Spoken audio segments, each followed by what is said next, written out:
Hoy, mag-sustain ka, BFF! S4! Yawa ka! Baka na! Amon! Mga bulok! Bulok yun yung S4, uy. Tap!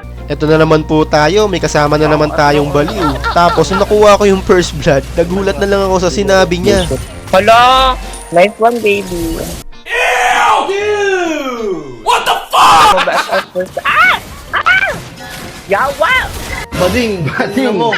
Bading. Pero gagi guys, sobrang lakas niyang gwin namin, panoorin nyo. Tignan nyo, nasa top pa nga sila umi-invade. Dito, tinulungan ko muna tong MM. Ang kunat kasi na itong taong kahoy na to eh. Tapos pagbalik ko sa bot, gagi, nandito yung Sityan. Anong ginagawa mo dyan, boy? Pero ito talagang Guinevere yung highlights sa game na to eh. Dito nga napansin na rin ng Obsidian namin na palutong Gwyn. Ito yung sabi niya Wala, thank you! Oh my God! Appreciate niya po nila ang akukuhan, BFF. Oo na lang BFF, na-appreciate namin. Ang galing mo nga eh, tinan mo yung score mo, 1-5. Putik na yan. Talagang nagpasalamat pa siya eh, no? Ang lala ng mga utak ng mga ganitong player, no? Saan kaya ni Munton dinadampot yung mga ganitong pinapakampi sa akin? Putik na yan. Lagi na lang ganito. Laprep pa yung bibig niyan, pakinggan nyo, panayan tili. Ah! Yawa! FN akong unahon ha. Bag!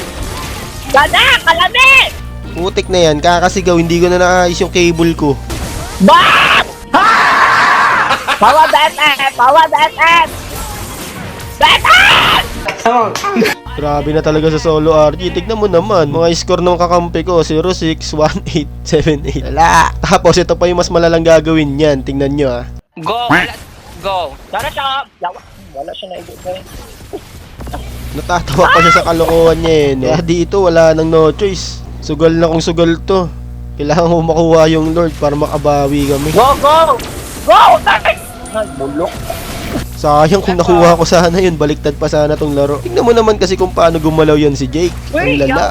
Lagi na lang ganito kakampi ko, hype na yan. Munton, di na ako nakaangat ah. Tingnan mo naman kasi yung mga kakampi na yan, no?